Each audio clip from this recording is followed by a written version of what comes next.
I don't know what you guys are doing. Cool. I won't be thinking of that all night. Welcome to As It Is Below, a Brindlewood Bay actual play campaign from Looking for Mom. Special shout out to local blacksmiths, local glass artists. I might be watching a lot of TV competitions. You're all valid and we love you.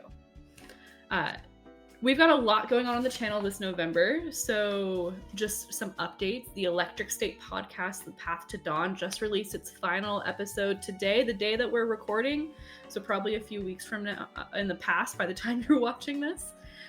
They're wrapping up their first season of Q&As coming out soon, and I know there are plans for a season 2. Also, Andrew's 5e Humblewood game, The Silence of the Spirit Song, is nearing a thrilling conclusion in the next couple of episodes. So those things are wrapping up, but we've still got Alien, City of Mist, and Mothership all having new adventures, and it really sort of is tension time in a lot of those games. And we're hard at work prepping the next year's worth of content. So if you want to get caught up or otherwise get notifications, go ahead and subscribe. You're going to get those little alert things that happen on YouTube when new videos get posted. And give us a follow on Blue Sky and Twitch as well. Some of these games stream live. That's a good way to get notified when they're up and running. Not this game though, because as we've previously established, we can't be trusted with live air. We have to record beforehand. Tonight we are jumping back into Squatch Your Step. This is number 4. I don't know why I turned it around like it'd be a different number. It's 4 fingers still. Squatch Your Step. This will be episode 4. Squatch Your Step was written by Michael Van Vliet. It is a Brindlewood Bay sweep mystery. Right now, I believe it's only available in the Gauntlet Patreon, which I will link down below. If you subscribe to them on Patreon and follow them and give them that monthly support, you get access to not only this mystery, but a bunch of other really great ones, and then stuff for the Between, which just had the biggest backer kit train in backer kit history. We're not affiliated with them. I'm just a really big fan, so shout out the Gauntlet. But we are getting back into sort of a hairy situation with the Mavens out here in Whitechapel. I'm going to do a really quick recap. We got some deep tale lore as our Mavens scale the steps of this fire watchtower, and you all sort of entered a tense situation with some members of the Hardcore, a motorcycle gang that's been out here for BIGFOOT days. The convention camp weekend experience that you all have been at the past few sessions. Violet, you learned in a conversation with T-Bone about a Bigfoot English dictionary sheet that had been floating around before festivities got underway. And you also learned some really interesting information about your good friend Taya and choices Taya did or did not make in the past, and what might be cluing you into more of this tense nature between Taya and the motorcycle gang. At the same time, Marina, you got to know some other motorcycle gang members, Debris with the flawless skin, and Crank, who's just a little baby.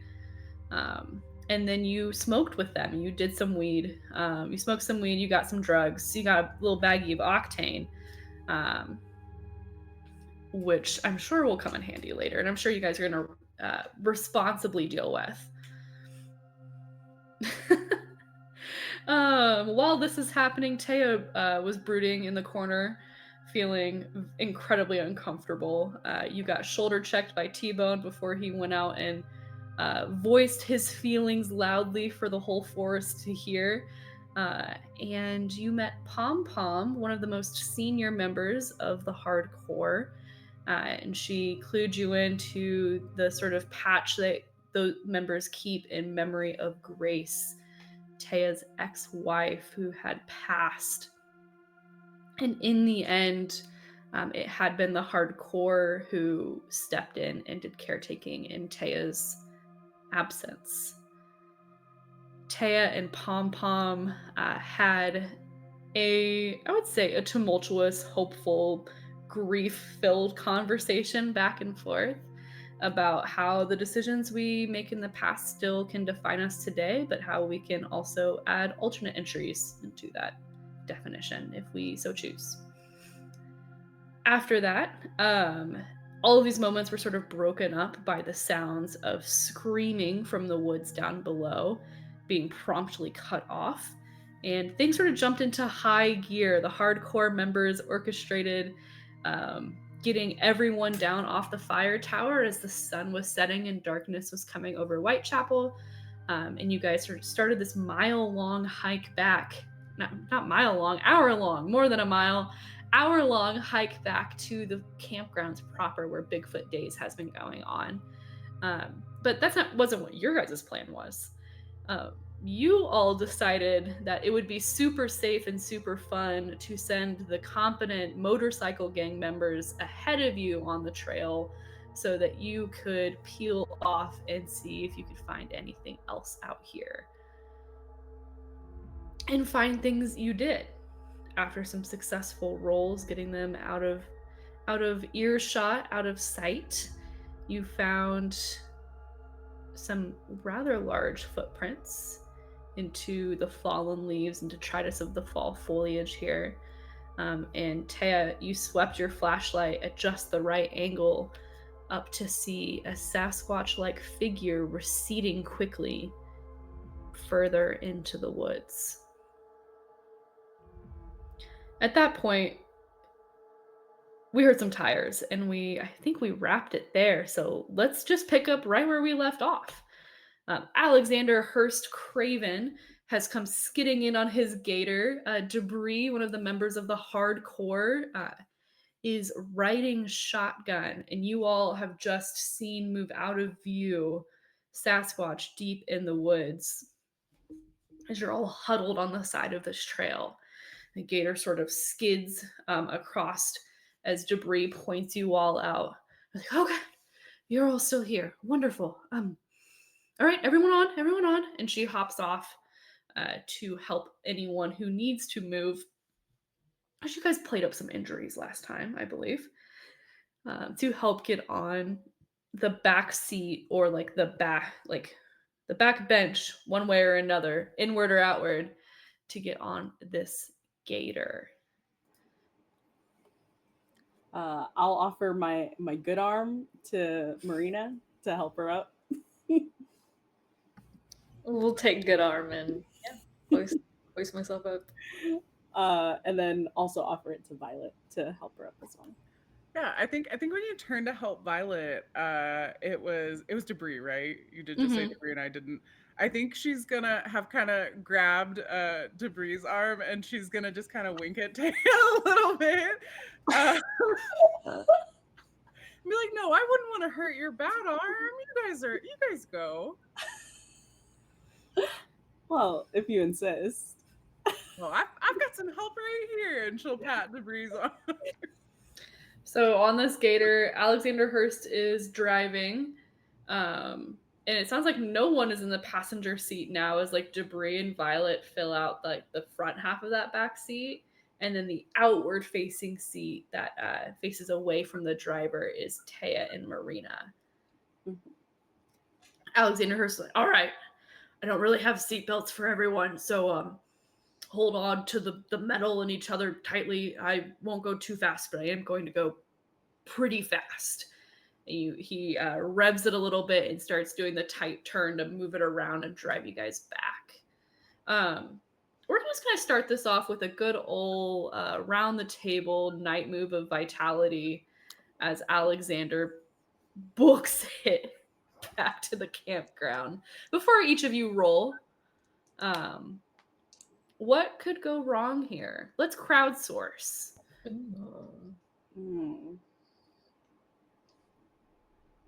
I guess one of us could fall off. Yeah. Mm-hmm. Yeah. One of us could get sick. Mm-hmm. Yeah. Mm-hmm. We lose the octane. One of us could get grabbed by Bigfoot. the footprints were right there. I think it's worse than all of that. I think if you don't hold on and Alexander's bad driving, yeah, your stomach might hurt, or maybe someone slides off after a hard corner, or something in the woods gives chase. I also think a crash could be very likely. We're driving fast at night in the woods. Yes, Alexander is an experienced hunter, but the gator has a lot of body weight on it right now. And there's a general sense of panic. And a gator crash, light level car crash here in the woods could be pretty disastrous for a group full of conditions. Oh, man. So, we'll start with Violet and Debris. Violet, I would like you to make this roll with advantage because Debris is holding on to you. Okay. And she's a little bit younger, a little sprier. All right. Okay. Well, that helps a lot, but still not great. But we're sitting at a 7. Okay. Good to know. I'm not gonna narrate, I think, until I've got everyone's. So your 7 is that sort of success with the complication, complication or cost to sort of stay in it here on a night move. We do still have the other crown of the cryptid, depending on how other people do. Marina. Okay. Oh, man. That is a. Do I have anything? Vitality. Vitality of the. No, that is a 5. No! Good to know. And Taya. Okay. We rolled so many 12s last time. Oh, no. Okay. It's fine. 7? Okay, 2 7s and a 5. Mm-hmm. I keep looking at it to make sure it's still a 5. I mean, Right? I guess as bad as this could have gone, the one of you failing, being the person who has a condition slot left, is pretty lucky. Here's what happens, and then we might have some cleanup to do. Alexander Hurst Craven III is an experienced hunter in these parts. That means he knows a shortcut that he's going to try to take here. You hear him yell out, "Oh, I know what to do." And then he starts yanking the wheel to one side. I almost missed it. And he's yelling out. The lights are bouncing. We're bouncing horribly. Everyone's just got like de facto stomach aches, just in general, for the first 5 minutes of this, after you realize what kind of driver Alexander Hurst Craven is. None of the care, I think, that he gave Marina the first time when you had been trapped in the net. This is like, he's got a job to do, and it's to get you all back, no matter what. But I don't know how much you guys know about trail upkeep, and that in parks such as these, usually there's a crew dedicated to keeping the general trails clean and walkable, for vehicles and for people. Other trails that maybe aren't official don't get that same treatment. So as Alexander Hurst Craven whips the gator around to follow a trail that he thinks will get you his shortcut closer to camp, a more direct route, sort of a Pythagorean theorem, C-squared situation, it's a lot bumpier. Right, Artemis? Very. Don't eat my dice. The two of you who rolled 7s in this moment are basically going to, you can either elect to fall out because you're going to hit a pretty big bump, or hold on here and stay in, at the detriment of something in your cozy little place, or a condition. Ooh, Marina doesn't get the choice luxury. I'll get to what happens to Marina in a second. crazy. I have a dumb idea. Mm-hmm. No, this is too stupid. Say it. So I would be using one of the items in my cozy little place, but since we're going so fast, could I, and Tay and I are on the same side, could I rip out my tent and let it inflate a little bit so that me and Taya can fall out on the tent and it's got enough air in it that it softens the fall, and then I'm using my tent anyway, but you know, like... I think you can roll for it. Shenanigans. To bring that up, I love this idea. And regardless, either you're going to get to use your tent or you're bringing it out and you don't get it out in time and it gets destroyed. Okay. So then you will lose. This will be broken until you repair it. Okay. But let's roll. You're using your tent, so with advantage. Okay. And this is, I think, composure. Okay. To focus, to know where to get and to rip it out in time here. Okay. As Alexander says, oh, there's a bump coming up.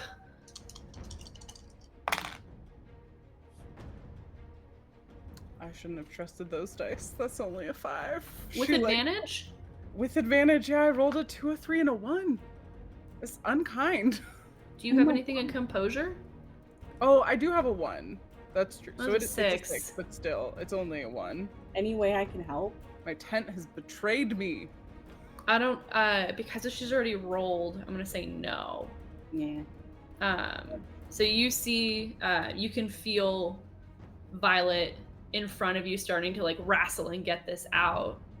But I don't know if you know whether or not that's gonna be in time as the bump comes up. Each one of you, you can either elect to fall out here, or you can hold on and take a condition. I guess maybe it would help to know, Marina, as you need to make, your decision is whether or not you're using a crown, I think, at this point.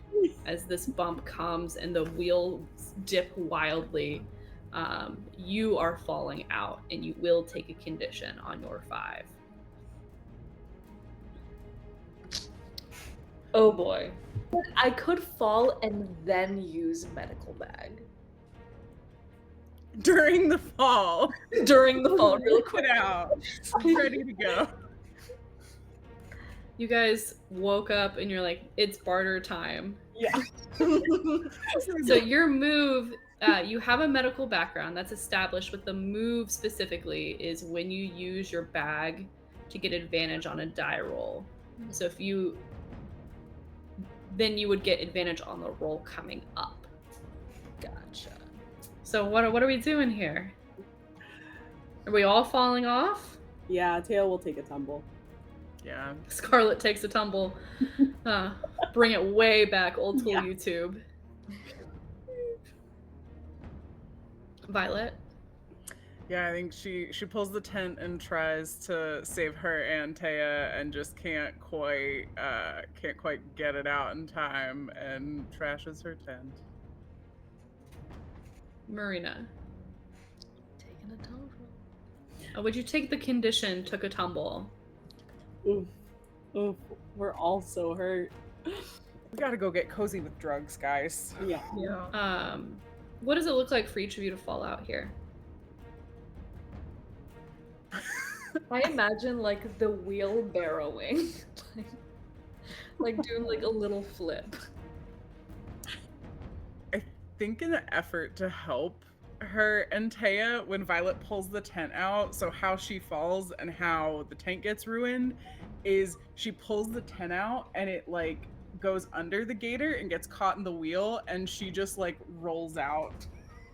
Oh, like still holding on, just like Yeah, like gets she's holding flipped. on to it, so that's in one fell swoop how she breaks her tent and rolls out of the gator. But I think maybe because it catches the tent, it rolls her away from the gator is maybe the saving grace. Your arm is fucked up. That makes a lot of sense. I was gonna say I don't think Taya would have tumbled per se. I think she would have hit the ground like a sack, like just back onto her shoulder. You feel it's a different pain than when you got shot. This is deep and warm and altogether too uncomfortable. The tent goes under the gator and a horrible, like, ripping, scratching, metal tent pole, fabric, wheel well situation happens as you all hit the ground in various ways. Branches snap under you, leaves poking at you, dirt, again, getting dirty, as each of you hit. The gator sputters, and Alexander barely stops it before it takes a full circular tumble with the tent going underneath of it. It can't move forward in the right way. And there's a loud noise, and it cuts completely. Debris and Alexander Hurst Craven get out. They come running over to you all, trying to assess the situation. Sound off, everyone. She's fumbling for a flashlight. She's trying to find you all here in the dark. There's just like a, are you guys okay? I think Marina would be like incredibly dazed, probably like hit her head when she got knocked up, and is probably knocked out. Whoa! Whoa! Whoa! What were you guys doing? For a second. You know, mid-air, it was Bigfoot. No, knocked up. And it's just like hearing like the swooshing of like a baseball and like the I don't know what like commentators say, but like first base. Yeah. You hear, I think, like the ringing in your ears from hitting the ground sounds like a crowd cheering for a stolen base. As the flashlight comes over, Debris and Alexander Hurst Craven III start trying to help anyone they can. Real slowly now. I think he's coming over to Alexander will come over to Marina because he knows you the most. And sort of try to help get you sitting upright.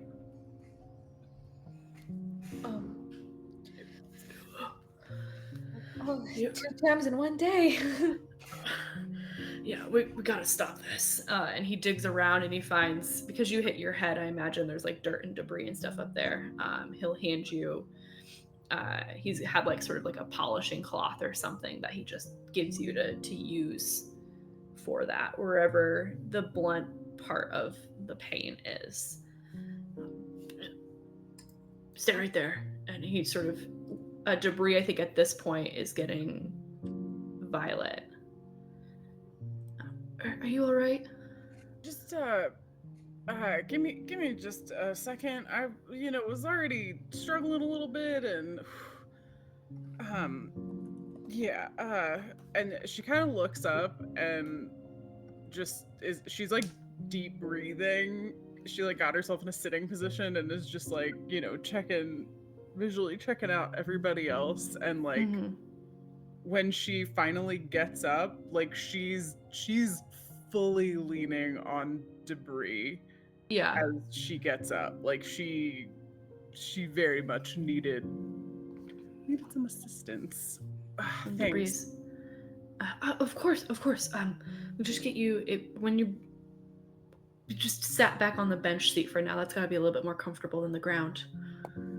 No offense to Alexander, but I'm only gonna sit on it if he's not in the driver's seat for a little bit. No offense to Alexander, but I don't think this thing is driving anywhere for a moment. Must have ran over something. Sounds good. Yeah. We see like your tent. She flashes the flashlight and we see the tent underneath. I pulled that out after we were already critical, just so we're clear.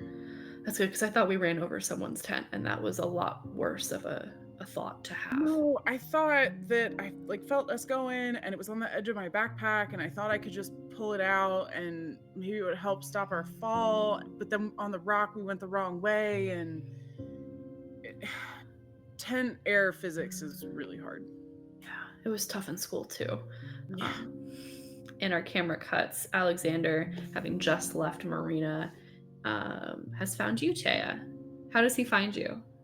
Oh gosh, I think probably Taya like curled up as tight as possible as she's like gripping her shoulder, and just like groaning and just like trying to bite back like curses and screams. Her probably just like, I don't know, probably just like really ripped up and really like bent in a weird way, probably. Yeah, your rotator cuff is incredibly fucked up right now. Like arm out. So any sort of like movement is excruciating. As he sees you, only with your, I can pick you up, but only with your consent. I don't know if you should be trying to move on your own. Can you get Violet and Marina? They shouldn't be holding. He sort of flashes the flashlight, and Violet's like leaning on debris, and Marina's still on the ground. Let me help you get up. No, just help Marina, please. Do it. Go.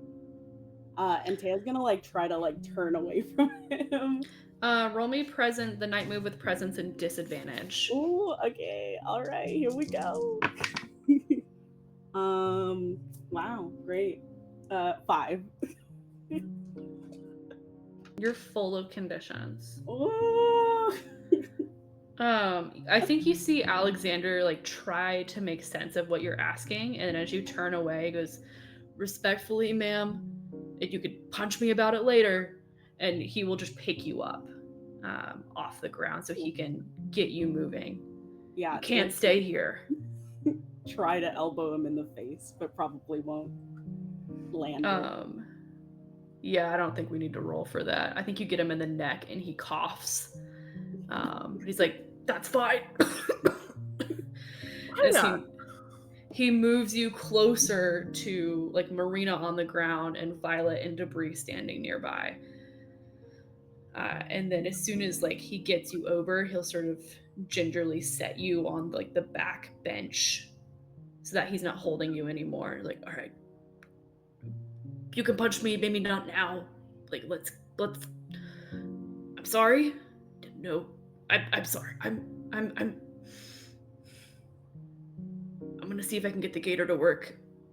Otherwise, if everyone's got legs enough,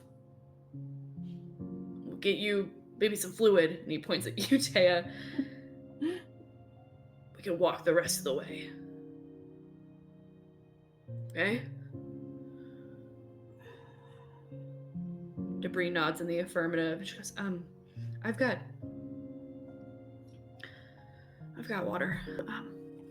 Violet still like grabs her backpack from where it probably like rolled off in Yeah. like effort and pulls out like a half-gallon metal water bottle that has a couple new dents in it.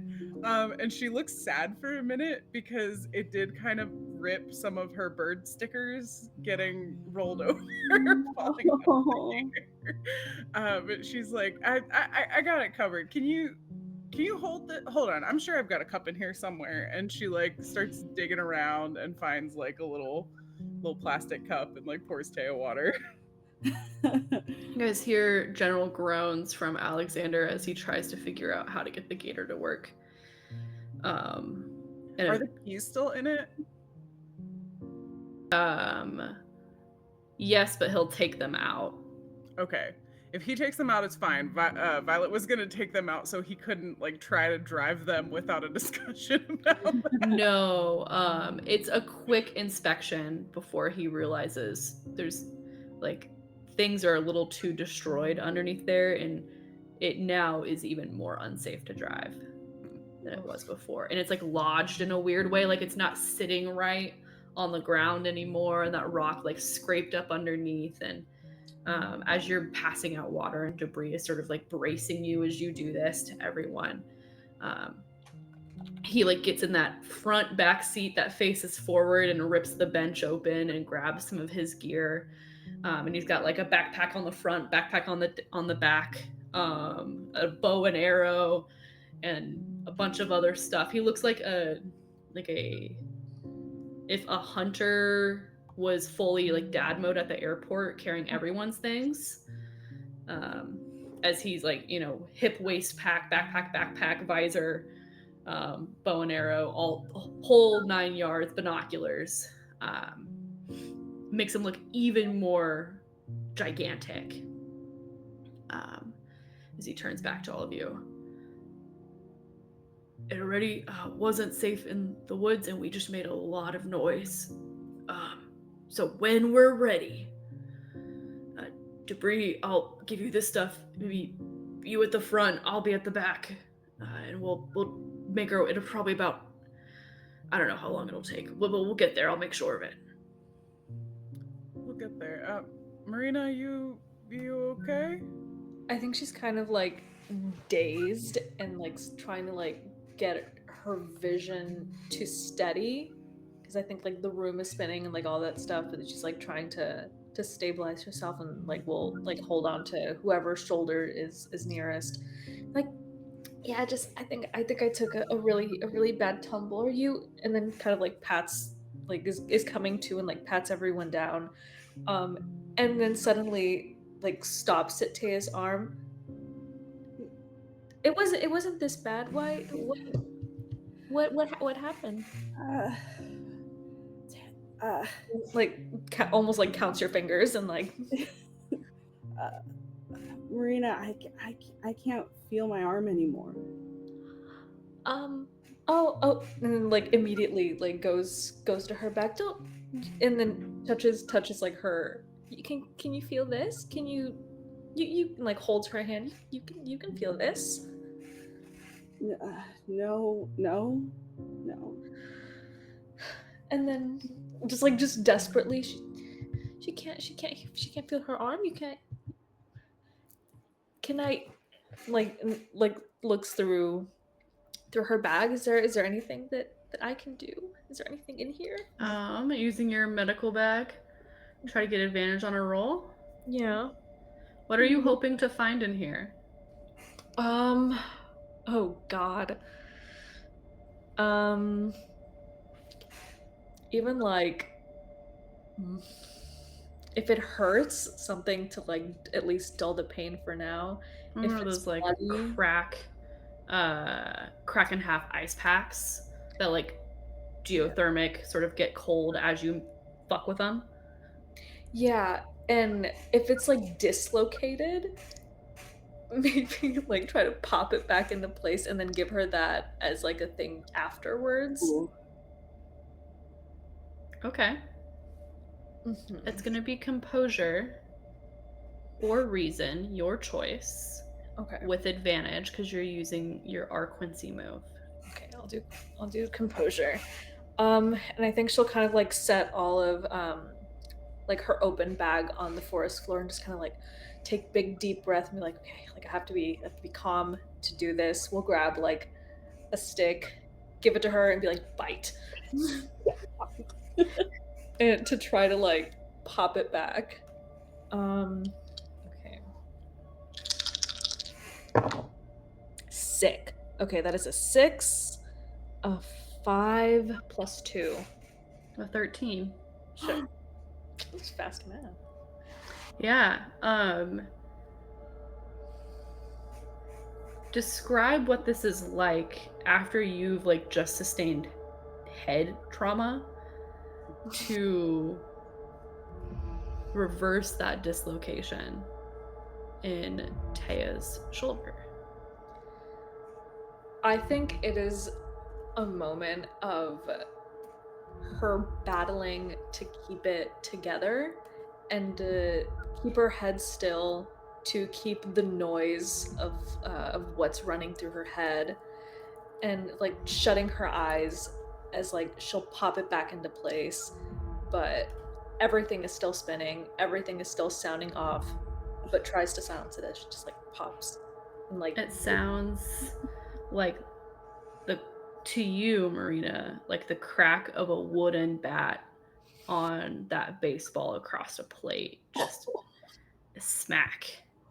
Taya, your arm flares again, but instead of it being warm, it is hot and sharp as this movement occurs. And then you start to feel a little bit. It's still bad, but at least it's not dislocated bad. Yeah, I absolutely scream through the stick, but as soon as it's done, I think I'll like grab Marina and be like, "It's okay, it's okay. I'm okay. I'm okay. I'm okay." Give her the pack. Yeah. Just like, here, just put this on it. You're gonna be fine. You're gonna be fine. Yeah, and just like holding her really tightly with her like good arm. I'm just gonna like hold both of them like so tight, and just like kind of mumble like, we're gonna be fine. We're gonna be fine. It's gonna be fine. That was impressive. Like, Yeah. I mean, I knew you were incredible, but like, holy shit, Marina. Did that sound like it was pretty loud? No, I mean, it popping back into place. I mean, it must have been really dislocated. It sounded almost like, I don't know, like someone hitting something over. I don't know. I think I blacked out a little bit. It was definitely a good crack. That's for sure. I don't know if it normally does that. I've put back some bones, but I feel like it's especially loud. But I'm sure it's just the day. My head's still spinning. And are you okay? Yeah. I'm okay. Tyler, are you okay? How was your tumble? How's your tent? Oh, I saw it was wrecked. Oh God. And she kind of turns to Alexander and is like, "You're gonna come back and deal with this. You could just bring me my tent later. It'll be fine." But yeah, no, I had this crazy idea, and then part of me wondered if I had managed, like, God, this all would have been fine if I had been fast enough to pull the crow stool out and gotten crows to hold the tent out. Like, that would have done it. I don't know. That was really quick thinking, though, Violet. Seriously. It would have been a really great story if it had worked. Like, I just, the Robin Masterson, her books, I mean, it just felt like something, that Amanda Delacourt would have done. And if it had worked, it would have been so cool.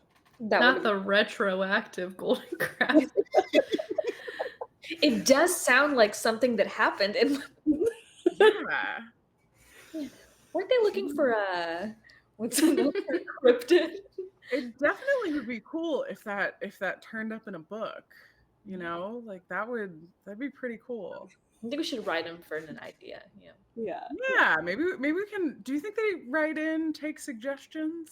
Maybe we can be credited in it. We could be the dedication. Ooh, that would be cool. I mean, if we find Bigfoot, we probably could write a book about it. Yeah. First, we have a dictionary. Yeah.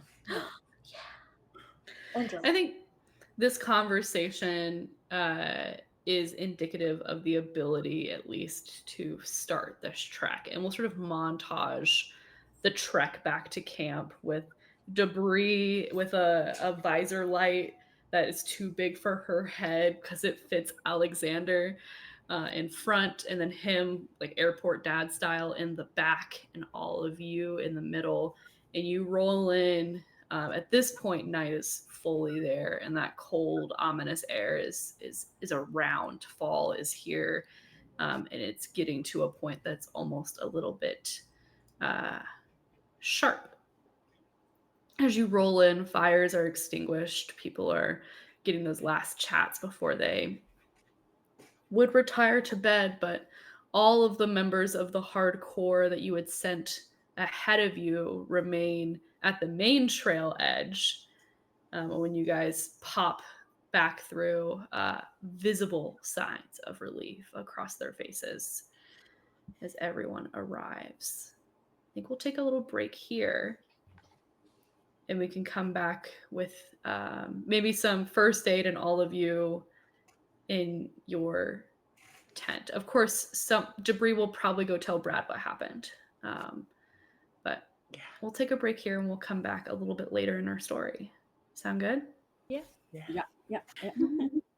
So it is now proper, 10, 11 p.m. It's been a hell of an evening. Your 1-hour hike turned into a 3-hour bedraggled affair, walking back in various stages of hurt, physical and emotional. And our camera now finds you all in a new scene. As we're at your trailer back at Campground proper, Marina, you and Brad have exchanged some text messages, and as long as no one needs emergency medical care, he's been persuaded not to come by until the morning, which means for now, the three of you are together and alone for the first time all day. Pretty much.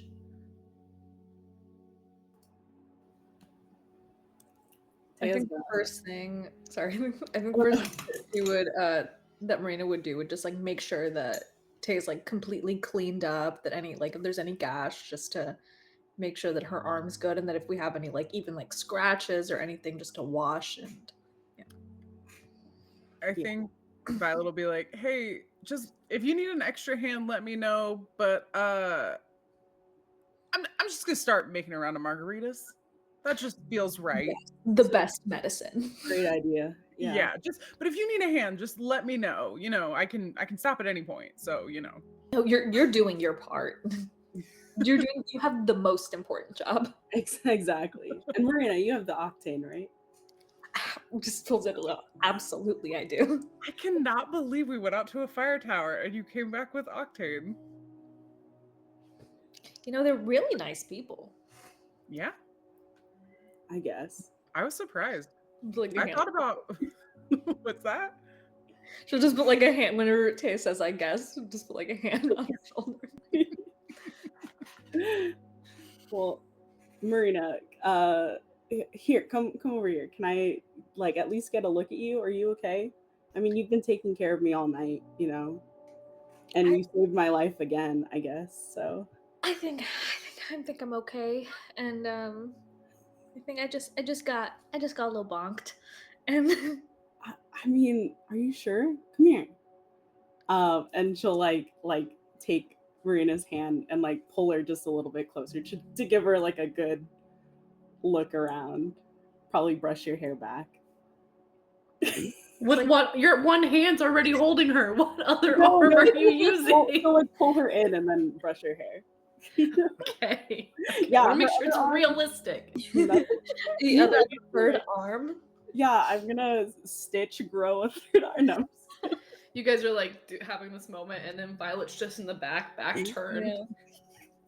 You're muted, Megan. Yeah. It was great pantomiming, though. She's just mix it, and she's like adding things and like just the side eye, like just like pretending not to look, but absolutely like. Just like, what's Violet trying not to seeing? smile. Just.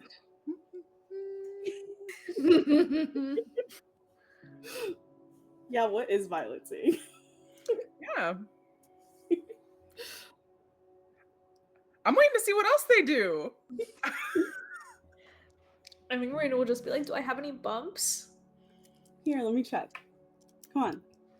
Yeah, and probably just like really lean in. And if this was like a TV scene, it would be like quick cuts of like gentle touches and like, their faces really close, but just like tension. And she tells her like that, like I was so scared I saw you so hurt again. Yeah. And these mysteries are really taking a toll on me lately. And your bad arm, God. I mean, I guess I'm glad it wasn't the other one that you'd be out 2 arms. Yeah. I mean, I guess I kind of deserved it. I was a bit of a jerk up there. It's okay. You had to feel all your feelings. Yeah. I didn't think they were really haunting me that much. It's okay. Yeah. Are you feeling better? I guess emotionally. I mean, yeah, emotionally and physically, now that you're here. She'll like just give a hug and be like, I'm so glad. And then like we'll make sure that she's like not getting near. Yeah, Taya's gonna like hug her back. And as I tight like as she give a can. hug. She'll like kiss like right here. The way I want to make you both roll composure rolls right now. But As a I won't. person, I'm failing a composure. I know, we So I'm just like, and then she'll give a kiss.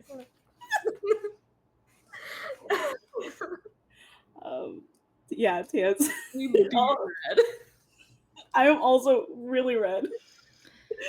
Violet, as you're making these margaritas and both witnessing and not witnessing what's going on, there's a little like a window in your trailer near the sink area that you can slide open and shut. It's open right now.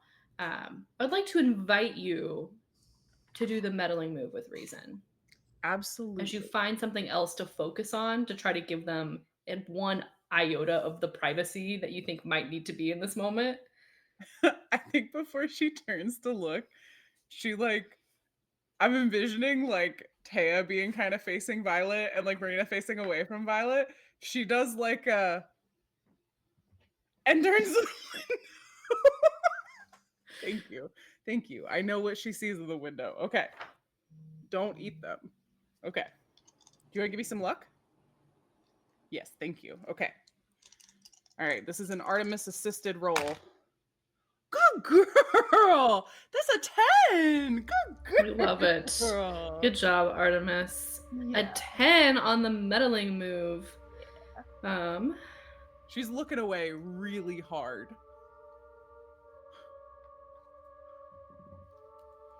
You look away really hard, and the way that your trailer is that this window looks externally out of the campground. Everyone's stuff is sort of in a circle so that there's that general like fire pits and things in the middle so people can go from spot to spot to spot. But the window you're looking out of looks into the woods, which is where you see... You would almost think that they're a reflection of some other red light, this 2 tiny red circles you see, but then each individual one of them blinks.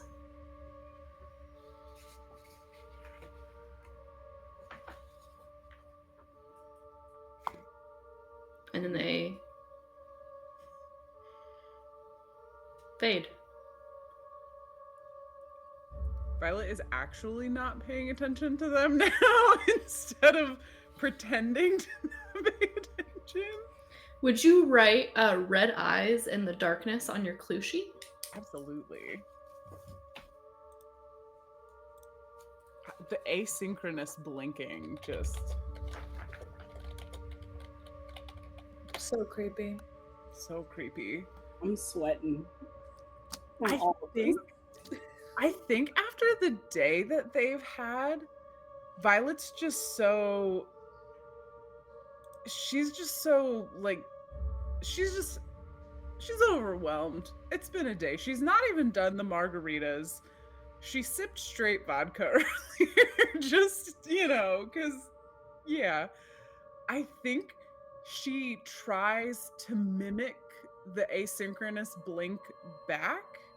Hope, just out of well, they did it, so maybe if I do it, it'll do something. So she just back at it and just watches for a minute.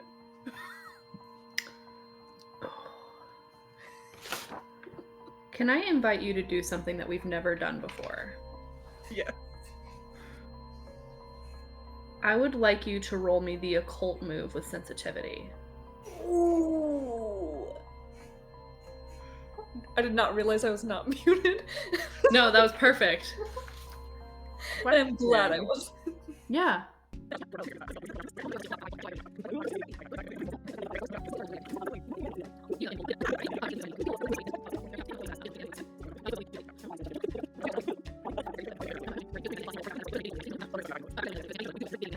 Okay. All right. So behind you, blurred out on the screen, Marina and Taya are having such a tender moment. You are making margaritas, Violet, and this thing has blinked asynchronously to you. And you are attempting to blink back. Yep. What are you hoping to do? What's the goal of this move?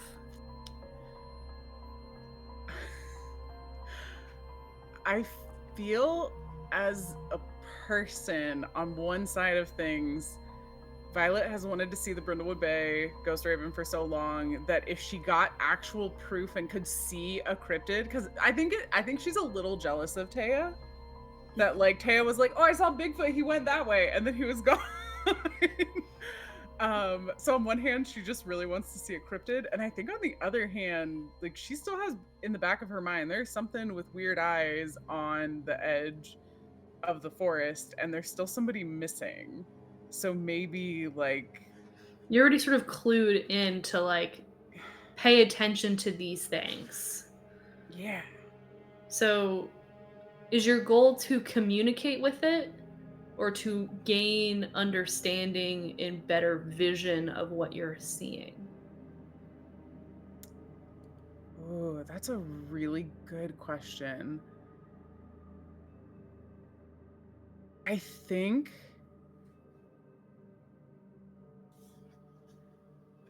Violet, first and foremost, being like a birder who likes to document and write things down, I think that her first thought would be like getting a better understanding of what she was seeing.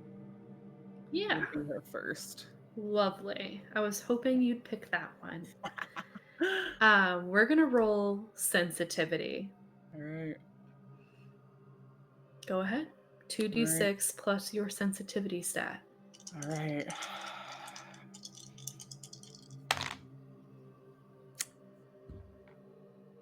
That's gonna be a 6. You blink asynchronously, like something might happen. And there's just a still moment of air. Maybe you didn't do it in the right order.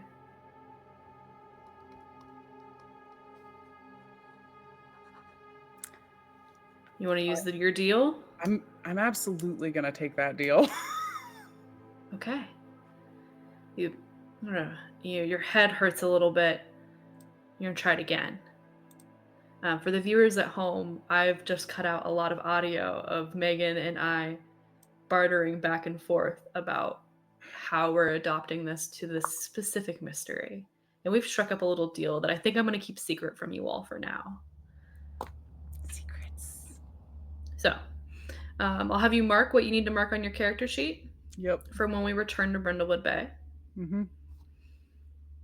What do you do differently this second time around?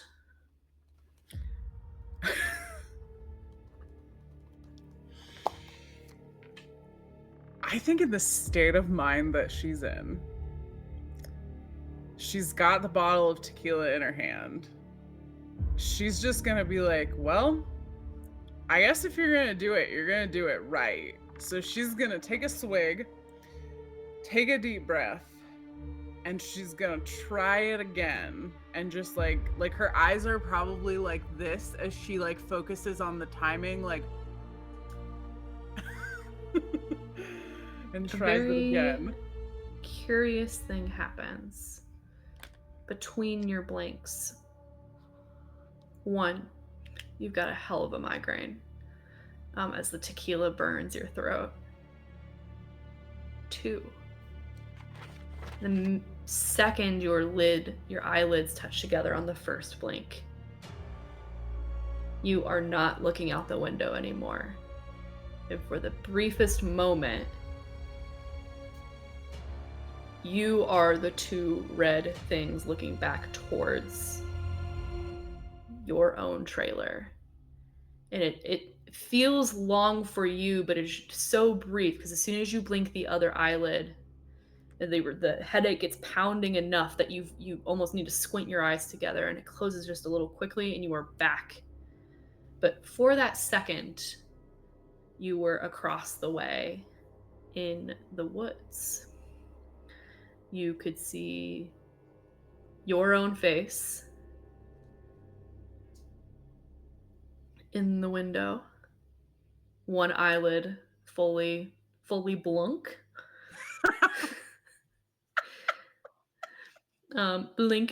Winked. No, we're going with blunk. Fully blunk. Fully blunk. And you're able to sort of just look. You see, your own, whoever you are seeing out of their hands.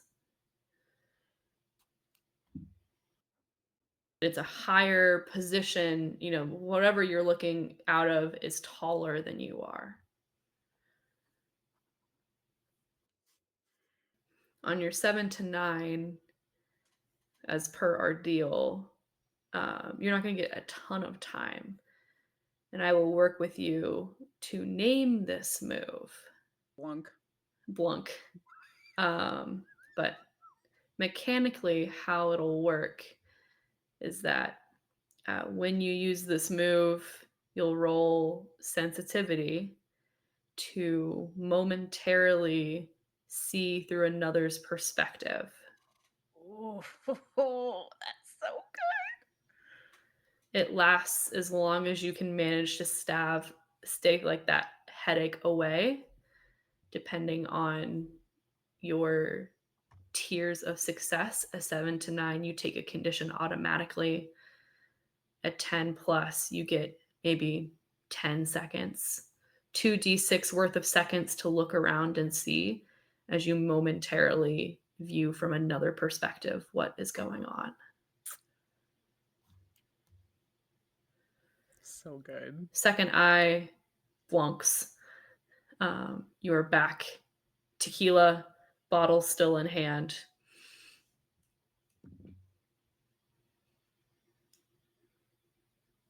She just, like before, she was like pretending not to look. I think she just bottle in hand turns to look at the other two.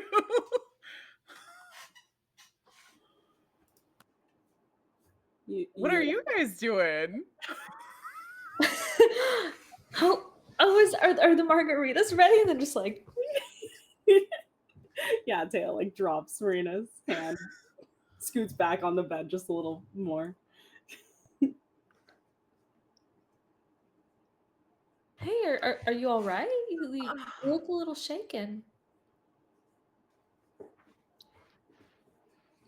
Did you, Taya? Did you see? Yeah, you, Taya, not the other Taya. Did you see Bigfoot's face? I think I only saw his silhouette. I didn't really get a good look at him. Like, you didn't. Thank you. Gesundheit. You didn't see weird glowing eyes. Hey, I heard a lot of barking for sure. No. There must be something going on in the camp. No, I didn't see any red glowing eyes. Why? Okay. I just maybe it's the tequila. I just saw glowing red eyes in the woods, and then they blunked at me, and then I blunked back, and then I was them. And did I do anything? Were they me? Uh, I have to say I was a little distracted. yeah, I didn't notice if you seemed different. It was just a moment. Yeah, just in between the blunks, but what were you guys doing that you were so distracted? That's probably a much better topic than my sanity. I think your sanity is very important. If someone blunked at you and you blunked back, that whole thing is pretty I weird. agree, and that's pretty terrifying seeing two red eyes staring back at you. And then Yeah, those red eyes. she keeps like looking out the window like to check if they're still there. Like, I think Marina will go, like, noticing that she's looking out the window to like see if like she can spot anything. okay, but like right there between those trees, do you, like I don't see anything now, but like do you see anything? I mean, it's really dark outside. Were they like Yeah. glowing? How could Yeah. you Well, how did you feel being on the other side, I guess? Tall. tall? Yeah. Huh. I was pretty tall. They were pretty tall. I don't know if I was me while I was them, and maybe they were me, but we don't know if they were me when I was them. If I was them, Interesting. I think we're gonna Violet. use a drink. Yeah. Yeah. Yeah. And She goes to the door real quick and just like triple checks that the door is locked. It's like, Cool. okay. And then shuts, locks the window, and pulls the shade. The feeling of as you're passing out margaritas and making sure everything's locked up, and presumably you guys are going to do some Octane and think about Bigfoot here in a moment. Yeah. Violet, there's this sort of nagging feeling from this experience. You didn't just see out of, see what they were seeing.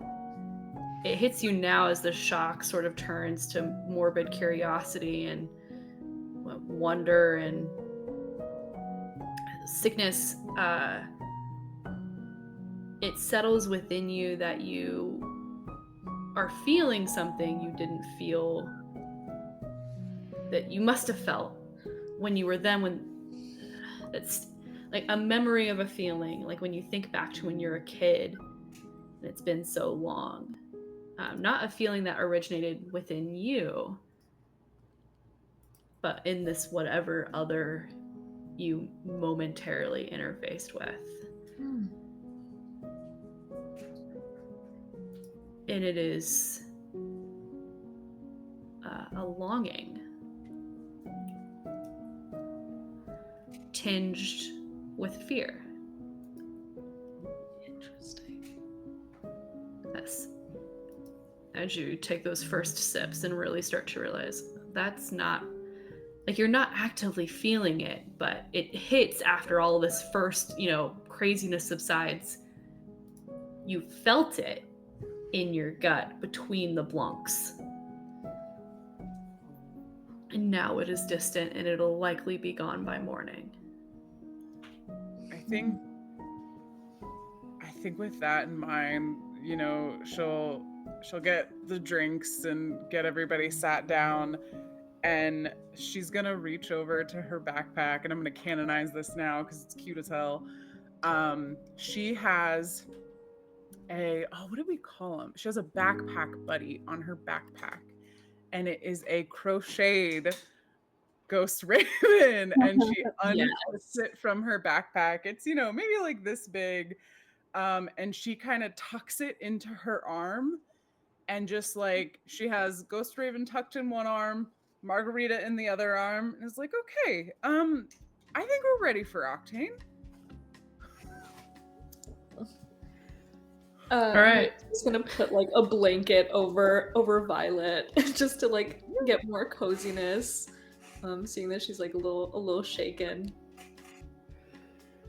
We montage taking these drugs now. I think so. Yeah. We see like hard cut between each of you taking octane. Just like, we finally got to do octane. And the Can I clock just- like spiraling as time passes. Yeah. Go Wait, ahead, like- Violet. Doing the I dosage. was just gonna say, if we're gonna roll for this, I feel like, can Violet make some tea too to get cozy so we don't die? Well, like I think infuse the that's- tea with octane. Yes, we'll Yes. have calming octane tea. Calming. Calming. Yes. The tea's gonna hit before the octane does, I guess. There's some. She's got a stash of lavender, so it's gonna be like a lavender-based, chamomile tea with hardcore drugs in it. Okay, so tea. This is part of a cozy move, isn't it? It is. Wonderful. Everyone's clearing a condition, I would imagine. Yeah. Yes. Taya, you cannot clear your arm for obvious reasons. Nah, she's not riled up anymore. Marina, what are you clearing? I think took a tumble. Yeah, I bet that octane makes your head feel real good. Real good. You were high earlier too. That's why you fell so hard. That's true. Now we're margaritas and octane tea. I'm just getting crossed. Yeah, absolutely crossfaded. I Yes. want it perfectly dosed and in Yeah. really good tea. Yeah. And we're Violet, what condition are you clearing? She's gonna go. I think she, while she was getting the tea, she took a minute to clean up those rusty hands. Like she was already feeling weird and just, Ooh, excuse sat me. there probably for longer than she should have, just like scrubbing her hands, trying to like feel normal again. Mm-hmm. Thinking about the window you once looked through. Yeah. All right. And then And whose cozy look activity through. is tea? Me. So, clue time. You get to tell me a clue that you would like to incorporate here. Ooh. Oh. Do I thought I already used that. Unfortunately. But I'll take it. What did you introduce? We got an extra we cleared another condition in the beginning, I think. Oh, instead of getting a clue, you like cleared extra Because conditions. we came into this a little rough. I think it cleared one of Marina's. Yeah, I remember that.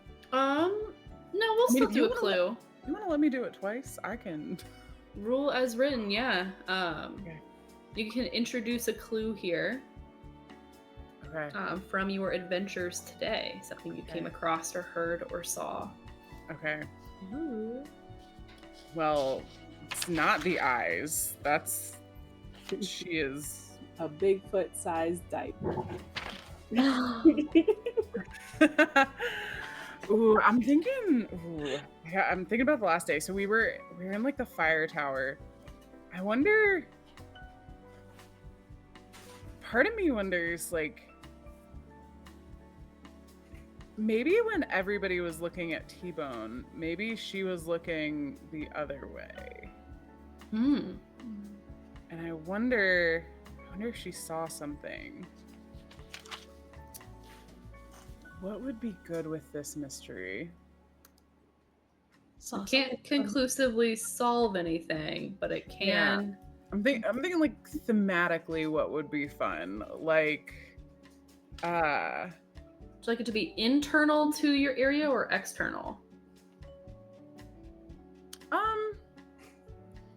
I don't know. I think part of me is thinking, what if it was like,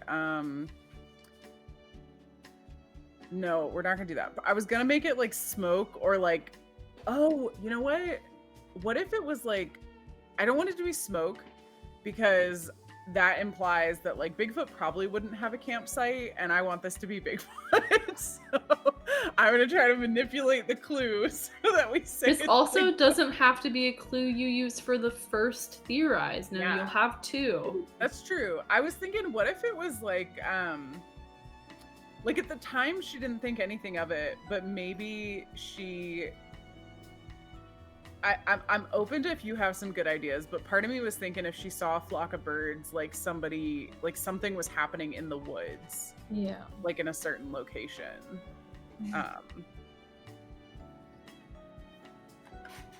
Like a shake in the trees and like a flock of birds flying off. Ooh. Yeah, like he's screaming over here, which you wouldn't think would affect this over here, and then all of a sudden just randomly a big flock of birds just comes up out of the trees. Like something happened. I think to sort of add on to it, the something that happened is that an entire tree or trees were felled. Ooh, I like that. Sick. So you'd add that to your mystery page. Yes. I think it's about time you all have a freewheeling discussion about our first theorize of this Sweeps Week mystery. You all need to answer the question: did a Sasquatch abduct Champlain Bellows? Or is it a human party attempting to cover their tracks with a Bigfoot hoax? Your complexity is 4, meaning you need to use at least 4 clues to roll this without disadvantage. Yes. Okay. Bigfoot. Let's do Yes. it. It's gotta be. It's gotta be. It's gotta be. All the clues point towards it. I think. Okay. What's the guy who got abducted? What's his face? Champlain Bellows. Yeah, I think he was like a big fan, and he was trying to communicate with Bigfoot or the Sasquatch. And that's why he has the carved Sasquatch totem.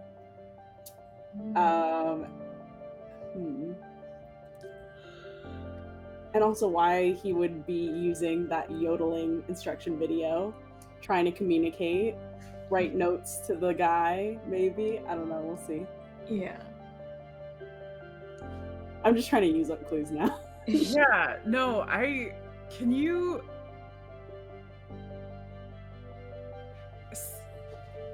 I'm trying to... What was the first thing you said while somebody was causing problems in my life? Champlain Bellows is like a really, really big fan of Bigfoot and trying to communicate.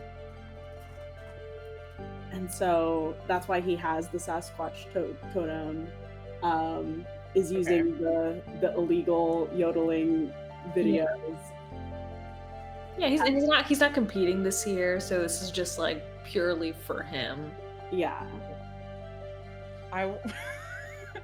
Guys, I don't know if this is the Octane. I think that Champlain Bellows is in love with Bigfoot and was gonna stage Bigfoot kidnapping him so that he could break the whole Bigfoot thing to the news. And I think that first he was gonna ransom himself so that he would have money, and then him and Bigfoot, after everything got broke, could run off into the wilderness and be in love forever. Yeah. He was gonna teach Bigfoot how to read and how to communicate in English with the Bigfoot English dictionary. Oh my gosh, yeah. Yeah. Oh, their kids will be bilingual. That's such a good skill. Do you think they'd be like medium foots? Medium foot. Yes! This person. The Octane is running wild. So whether out of earnest love or psychotic break, Champlain Bellows has staged his own abduction. Yes, and we're only going to use 4 clues. I just keep spiraling. You're going to have to stop me at some point. But We can use more. do we think we don't need to use more? I'm just adding things up so that when we do things later, we can just tie it all together in a beautiful bow, and Sid can be like, "What the fuck did you do?" But so the yodeling is how he got Bigfoot's attention in the first place. It was Marge already did yodeling. say they were And very Bigfoot was like hey. sexual mating calls, and that's why it's been banned. Yes. I love it. What do you guys think? This seems plausible. This seems plausible. I mean, the flirty Bigfoot yodels. Yeah. I love it. So tapes, Okay. totem, ransom letter, and dictionary I think so. are the 4 we're using. Are we adding anything else? We should add one just in case. I feel like we've been rolling quite mid lately. Hold on, what was the first one you said? The tapes, the yodeling tapes, the No. Bigfoot dictionary, the ransom note, and the totem that Champlain Bellows had in his trailer. Oh, yeah. Okay, so we went with the first 4. Okay. Yeah, I don't know. What do you guys think? Do you think there's like more to this? Let's see, what do we have? Were the footprints that Taya found like extra deep because he was like carrying Champlain in, I should just say they. We don't know about Sasquatch's gender. Nobody asked. So but maybe Sasquatch, gently carried Champlain Bellows and it made the footprints deeper. Yeah. That, or I mean, you could use the Sasquatch-like figure as a like Taya saw Sasquatch, so clearly. Yeah, maybe she was carrying him, or Yeah, so then we can add both of them. Because again, we've been rolling questionably.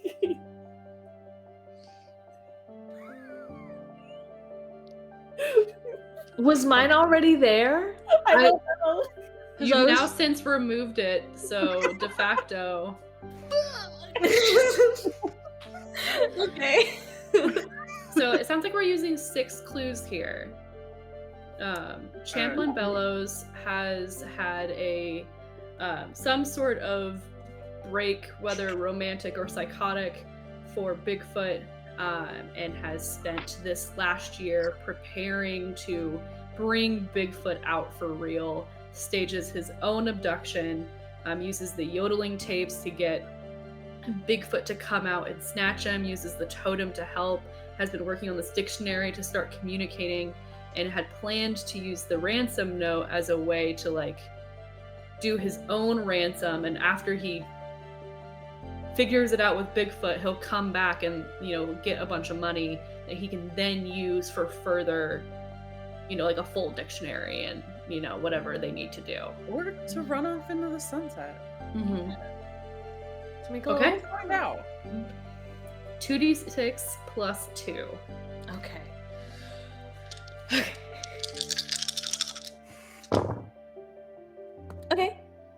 4.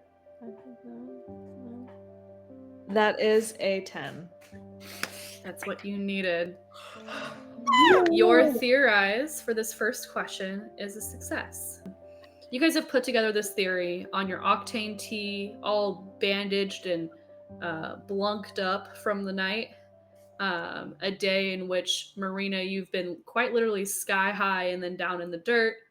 Taya, you've been through the full gamut of emotional range, I would say. Violet, you've seen some things now you can't unsee. You've unlocked the next question you need to answer. Because you have correctly deduced it is in fact Sasquatch that has taken Champlain Bellows. Amazing. Now you need to figure out, where has he stashed, or they or she, we're not gendering Sasquatch here, where have they stashed Champlain Bellows? Because if this has gone south, he is in very real danger. Okay. You don't need to theorize that right now. And in fact, I think the octane is probably reaching its peak, and all manner of reasonable thought is about to leave, which is probably a good point as any to give us one final roll here to see how octane affects you into the night. So let's roll. Night move. With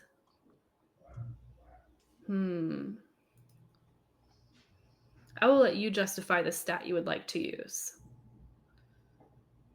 in this. Okay. Let's start with Taya. Ooh, okay. How are you trying to keep it together as you feel the fringes of Octane on your vision? I mean, I'd like to use composure. Right on. Yeah. Okay. What are you afraid will happen if you don't remain composed?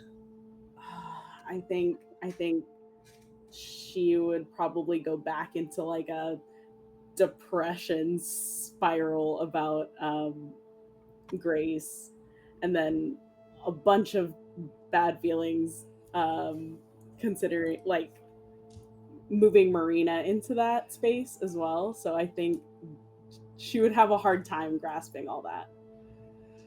Okay. It's worse than that. As the Octane plays on your fears, there is just the wisp of a thought of, what if in the end of whatever this new thing is, you are also not there? Sydney, how dare you? Roll me 2d6 plus your composure. Okay. Okay. 10. You shake that thought off. Yeah. You're different. This is a different situation. And you remember just a moment, a couple, hour ago after this long discussion and your tea and stuff, the little pit of hope you had instead. And you hold on to that. Taya like holds her hand to her cheek where Marina kissed her. So sweet.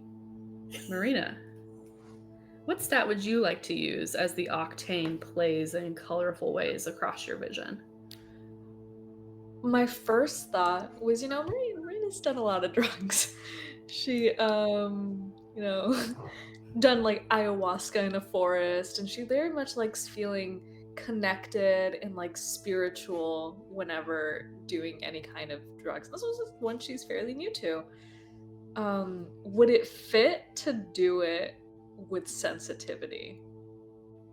Oh, I'll allow it. Okay. Yeah, what are you afraid will happen if this is a bad time?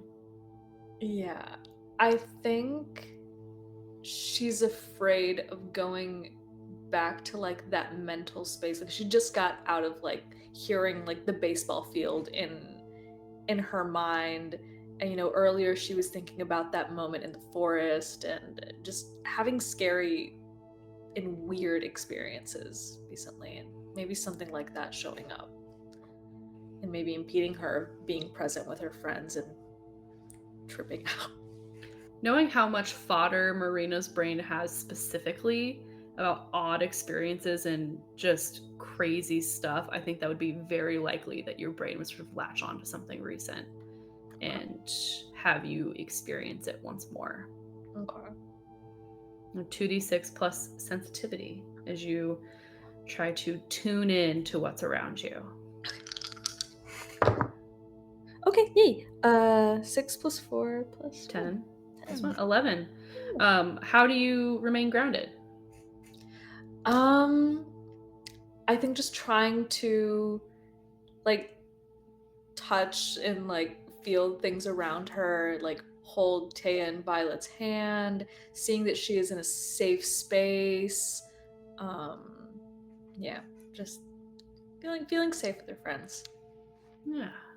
Our camera sort of moves around in true like that 70 kids style, that 70s story style or show. That's the word. That 70s show style where it like goes around the circle here. We now hit Violet. Yeah. Octane is lighting things up, yeah, so to speak. What are you afraid of? What are you rolling with? So I think in this moment, after everything that has happened this past day, I think Violet is really gonna lean on those connections with her friends. So, and while she's experiencing this, she's going to be telling them about just some of the stories, some of the times with her kids. Like she's just trying to connect to them, to feel grounded, to be this moment, this terrifying thing is not all there is. I'm going to connect. So I would like to use presence because, and she starts describing, and I feel like this is really good with the Octane. She starts talking about when she was traveling with her daughter Lark, and there was these huge flocks of birds, and if you just like watched them and like the colors as they were flying all together, and they'd go like in and out, and like they'd like swoop, and they made different shapes, and it was like watching a whole show. Like it was gorgeous, and you just is mesmerizing. Looking around, like yeah. I can totally see it. Yeah. So beautiful. Yeah, and like at one point, like this was like the peak of it. Like if this was a fireworks show, it would have been just the finale. I swear, all the birds came together and formed an even bigger bird, a massive bird. And then it was like the bird flew off, and they flew into the sunset, and they were gone. But like like can you like see it? It's like it's happening right now. Yeah. All again. Let's get that roll in. Yeah. 2d6 plus presence. Not advantage for the story. No. That's an 8.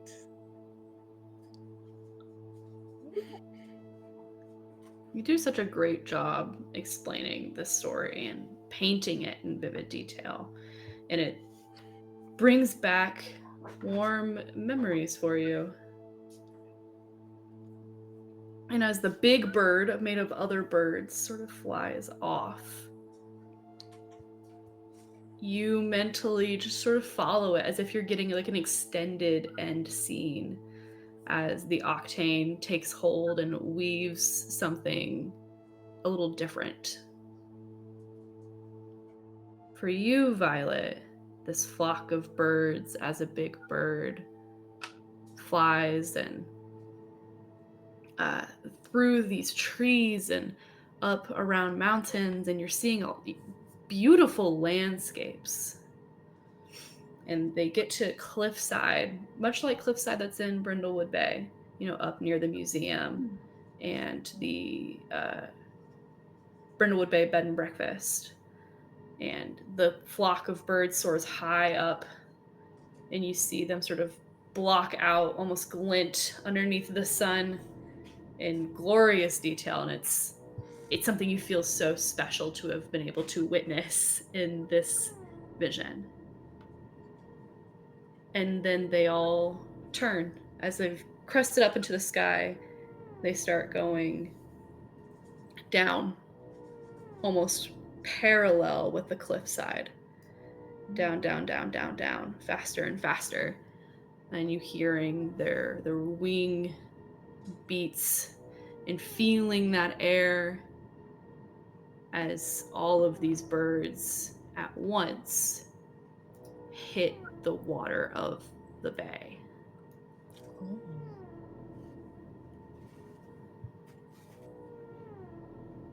Sort of blank.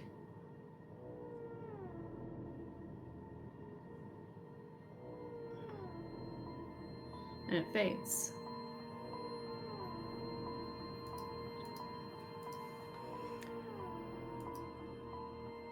Violet, on your mixed success here, you can enjoy the rest of your Octane ride scot-free, no conditions, have a good time. Or, I'm all about giving you guys deals now, right here at the end.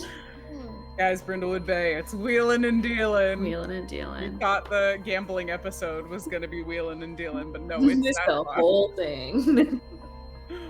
You can roll. I would put this as composure. Okay. To follow them in this trip under the crest of the water and see what's down there. mean, pull out some dice that haven't been assholes, because I don't think I can say no to that. Okay. All right. Oh You're man. following this trip to its end to see what you can see. Here, give me some To luck. remain lucid enough to be able to describe it afterwards, please roll me 2d6 plus composure. Okay. Oh. I made the dice glow. So Good or bad? Good or bad? that's a 5. No! You can put on a crown. Girl's got so many crowns. I know. You'll likely take a condition out of this. I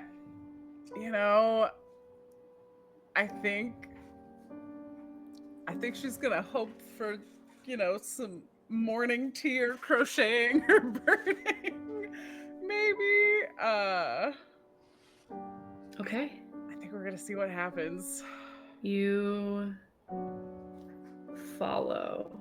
And to Marina and Taya, it just looks like Violet is maybe just a little too far blitzed and is seeing, she's having her own reality experience, and that's all right.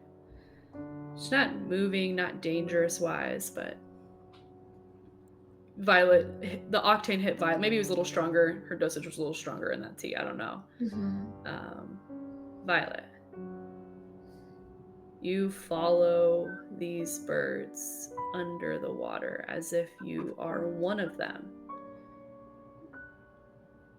Beak first, wings, and as you hit the water and go under, and how sound changes when you're underwater.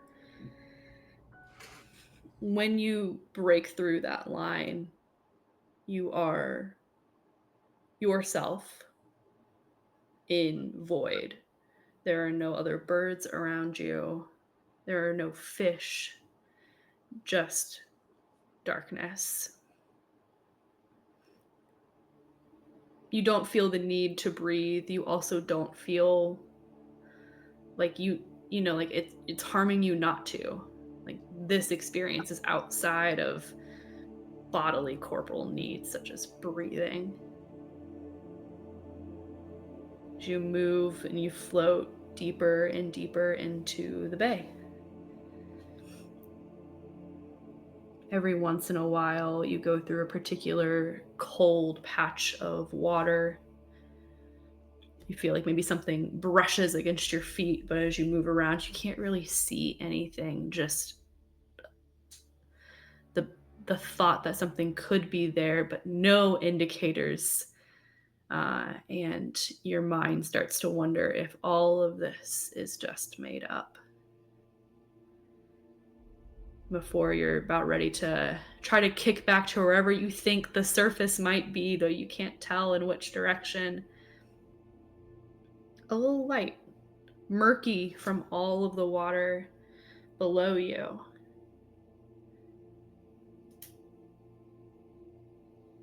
And whether you move towards it or being pulled towards it, I don't know if you know. Nevertheless, you move closer and closer, and that light goes from a pinprick to something brighter, brighter and brighter, though its point of origin still remains obscured from you. Just more and more light until you are moved from a realm of total dark inkiness into nothing but white around you. But still that same heavy float, that same thickness, viscosity in the air or water or space. That feeling that if you opened your mouth to say anything, no sound would be traveling. It's a long time you spend in this space. It feels peaceful, unsettling, and peaceful. Then you see someone. You turn, feeling for the first time a different presence around you. And turn your shoulder, a little glance like you had done hours earlier, and then fully, as ahead of you with their back turned is a figure not too dissimilar to you. Vest and hair and stature. And just like the light, you feel compelled to move towards it, or being brought towards it like an invisible string has just been pulled taut and is pulling you in closer and closer to this figure. You get within 5 feet, and from every cue you can get of this figure, it is you or similar enough to you. And I think you have the thought that you've been thinking this entire time, whether which one of those is true. If you reach out and put a hand on that shoulder, will you see it on your own, or is it a face that you haven't seen in a very long time? As you reach out to find your answer, Violet, you reach through them, and your whole form pops up into a nicely wooded little area in Brindlewood Bay with little lights, a nice paved pathway, the skittering of lizards. The moon is high above you in the sky, as at the end of this trip you find yourself cresting through the top water of the Brindlewood Bay Fen. And the figure that you tried so hard to reach remains somewhere else.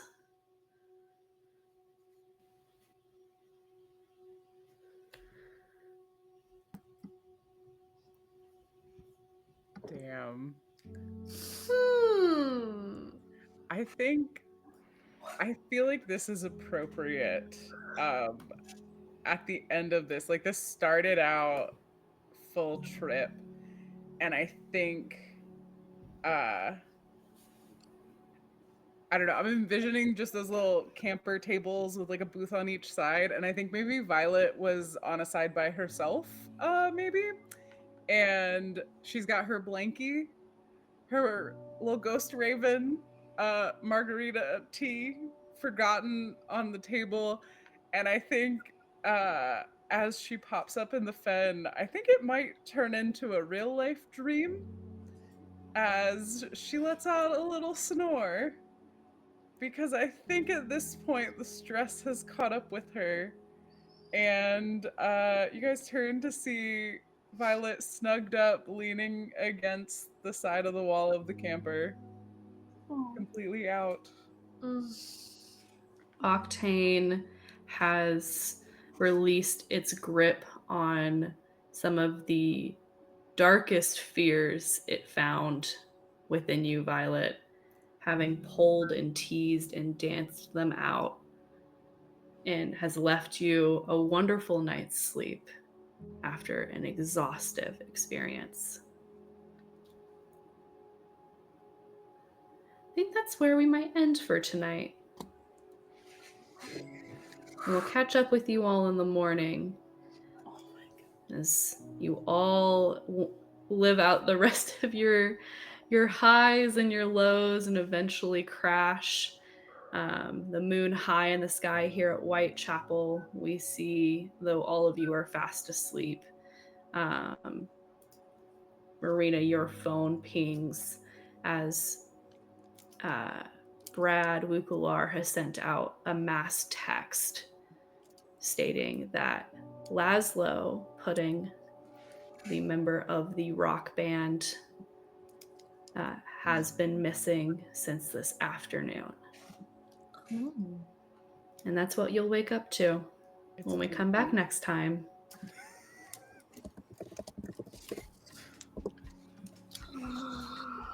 my god. Oh.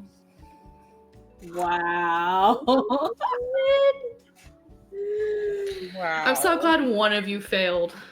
Take I a had things bow. for each of you. No, well, But the scales had to tip back. I've never had Yes. that many successes ever. So I think I think I had one mixed success straight, and then everything else was a failure. Yeah. But you guys, But you'll damn. get a move. You'll get blunked out of Oh. that, which I need to write and put into your sheet. No, we're gonna blunk. And we got a little tease of Violet lore. Yes. And I will name a tease of Brindlewood Bay lore in particular as we gear up to go back after this into the back half of layer 3. Okay. But for now, thank you all for playing. For those of you who are watching, thank you for watching. We so appreciate it. And as it is below and is below with you. Let me close this.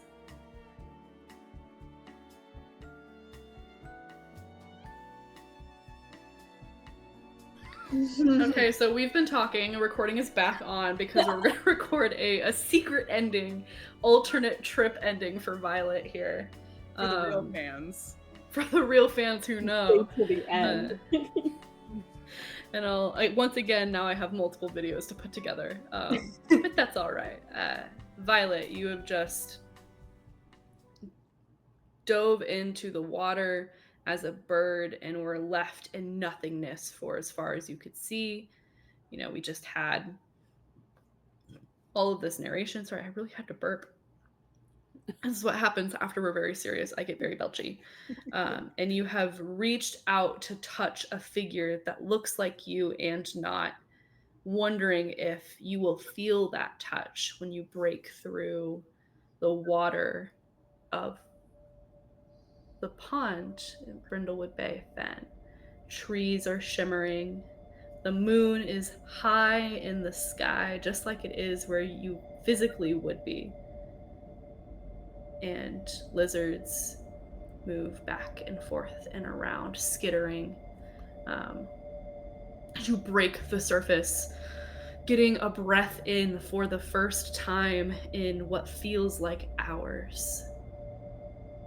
And then from maybe about 6 o'clock, as you hear the closing of a magazine, look over. I only brought one copy. I didn't know there was going to be someone else here. Amelia from the poker tournament is sitting on a memorial bench for the Waitley family. She holds a copy of Newt Fancy. I already read this one though, so if you want, just make sure you dry your hands first. I don't want the ink to run. Yeah, that's probably smart. You swim in here often? Because I'll bring another one next time. I don't think so. But would it disturb the lizards? Oh no, they see people in here all the time. That's what they tell me, at least. Then maybe I'll take up a new hobby. No. Are you? She didn't mean that. She says to the newts. Are you real?